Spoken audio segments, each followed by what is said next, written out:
चलिए क्या बताया, पहला बताया आपका मुख्य क्वांटम संख्या, जिसको हम लोग क्या बोलते हैं, प्रिंसिपल क्वांटम नंबर। समझ लो पहले, प्रिंसिपल क्वांटम नंबर, इसको अंग्रेजी के स्मॉल एन से रिप्रेजेंट करते हैं। इसकी खोजकर्ता बोहर ने किया था और इसने ये हमेशा कोष के बारे में बताता है। कोष का संबंध किससे है, मुख्य ऊर्जा इससे संबंध है। और प्रकृति मतलब किसके बारे में बताता है, आकार के बारे में बताता है। मान लो ये नाभिक है, ये पहला कोष, ये दूसरा कोष, ये तीसरा कोष और ये आपका चौथा कोष, ये इसी के बारे में बता रहा है। ये देखो इसी को क्या बोलते हैं पता है, देखो दिखा है यहाँ इलेक्ट्रॉन है, तो इसी को हम लोग क्या बोलते हैं, कोष बोलते हैं। और कोष मतलब यहाँ पर ये कोष लिखा है वो क्या है, एक प्रकार से क्या है, मुख्य ऊर्जा और क्या है, स्तर है। मतलब किसी परमाणु में नाभिक से अंतिम कक्ष में पाए जाने वाले इलेक्ट्रॉन की औसत दूरी के बारे में बताता है। इलेक्ट्रॉन न्यूक्लियस के पास में रहेगा तो आकर्षण ज्यादा रहेगा, ऊर्जा कम रहेगी। जैसे जैसे आगे बढ़ते जाएगा कोषों की संख्या बढ़ते जाएगी, है ना, कोषों की संख्या क्या होगा, बढ़ते जाएगा, तो वहां पर इसका आकर्षण घटते जाएगा और ऊर्जा क्या करेगा, बढ़ते जाएगा। तो ये एन होता है। कोषों को प्रायः हम लोग एन के रूप में क्या करते हैं, रिप्रेजेंट करते हैं। मान लो ये पहला कोष है तो हम लोग इसको क्या लिखेंगे, हम लोग ये पहला कोष है तो इसको लिखेंगे n1, ये दूसरा कोष है तो क्या लिखेंगे n2, ये आएगा आपका n3, अब ये क्या हो जाएगा आपका n4 हो जाएगा। और कोषों को प्रायः क्या बोलते हैं, K, L और N और M, O भी आ सकता है और P भी आ सकता है, कोई भी आ सकता है, आगे बढ़ सकता है, हम 4 ठन ले सकते हैं। तो कोषों को प्रायः क्या बोलते हैं, K, L, M, N और क्या बोलते हैं, O और P वगैरह बोलते हैं।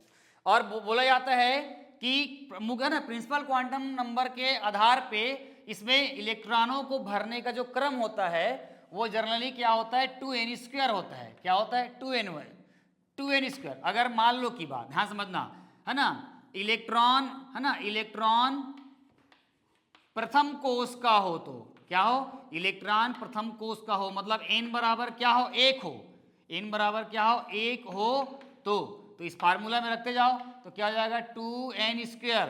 यहाँ पर पहले का बोल रहा है ना, पहले का बोल रहा है, तो प्रथम कोष मतलब आपका n बराबर 1, मतलब आपका k, तो यहाँ पर क्या हो जाएगा, 2 गुणित 1 का वर्ग हो जाएगा बराबर 2 इंटू 1 का वर्ग कितना होगा, 1 बराबर कितना हो गया, 2। ऐसा अगर मान लो की बात n का मान अगर 2 है तो हो जाएगा l, तो ये जाएगा 2 गुणित a, है ना, 2 गुणित क्या होगा, 2 का वर्ग इक्वल टू क्या जाएगा, 2 इंटू क्या हो जाएगा, 4 बराबर कितना हो जाएगा आपका 8। तो यहाँ पर ये वाले में कितना आ जाएगा, 2, ये वाले में कितना आ जाएगा 8, इसमें आना चाहिए 18। अगर n का मान अगर क्या हो 3 हो, n का मान क्या हो 3, तो k l के बाद क्या आ जाएगा m, ये जाएगा 2 इंटू 3 का स्क्वायर हो जाएगा बराबर 3 का वर्ग कितना हो गया 9, तो जाएगा 2 गुणित 9, 9 दूनी कितना हो जाएगा 18, ये 8 था, यहाँ पर कितना आ जाएगा 18। यदि n का मान अगर मान लो की बात क्या है 4 है तो k l m और क्या जाएगा n, तो ये हो जाएगा 2 गुणित कितना हो जाएगा 4 का वर्ग, 4 चौक हो जाएगा 16, तो 2 गुणित कितना होगा 16, तो 16 दूनी कितना जाएगा आपका 32। तो हम लोग समझ में आ गए आपको कि कोष को हम लोग क्या बोलते हैं, K, L, M और N, और इलेक्ट्रॉनों को इस क्रम में अगर भरेंगे तो पहले में 2 इलेक्ट्रॉन, दूसरे में 8, तीसरे में 18 और चौथे में क्या होगा 32 आता है। ये है आपका बोरबरी का नियम में हम लोग पढ़ा है। तो प्रिय है ना, मुख्य क्वांटम संख्या ये बोलता है, अब पेपर में जब आप लिखोगे तो क्या लिखोगे, वह क्वांटम संख्या जो किसी परमाणु में नाभिक से अंतिम इलेक्ट्रॉन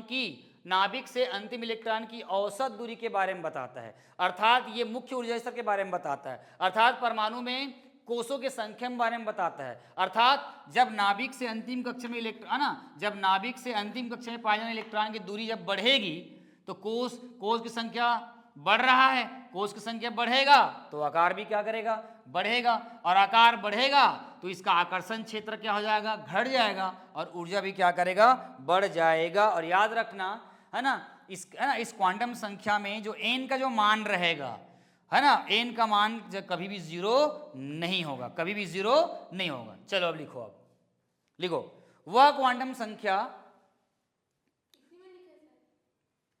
ये जो लिखे हो ना नीचे से इसके बाद से नीचे से लिखना है। यहां तक लिख लिए नहीं? हाँ, उसके बाद लिखो। चलो, वह क्वांटम संख्या जो इलेक्ट्रॉन के मुख्य ऊर्जा स्तर, वह क्वांटम संख्या जो इलेक्ट्रॉन के मुख्य ऊर्जा स्तर की जानकारी देता है, मुख्य ऊर्जा स्तर की जानकारी देता है, अर्थात नाभिक से अंतिम, लिखो, नाभिक से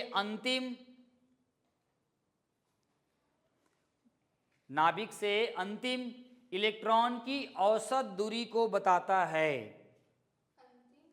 नाभिक से अंतिम इलेक्ट्रॉन की औसत दूरी को बताता है। इसका मान शून्य के अतिरिक्त कोई भी धन पूर्णांक संख्या हो सकता है।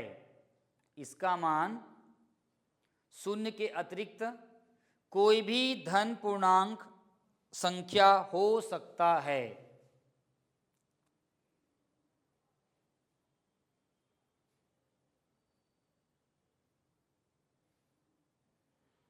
यह परमाणु में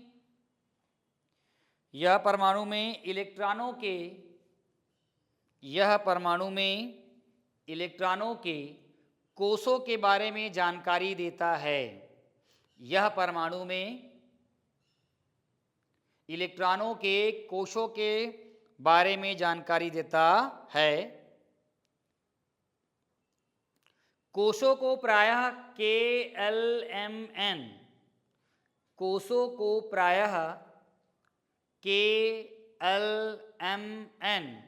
कहा जाता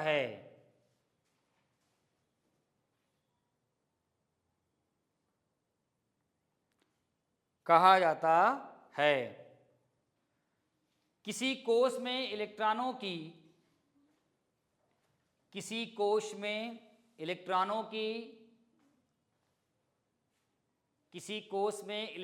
की अधिकतम संख्या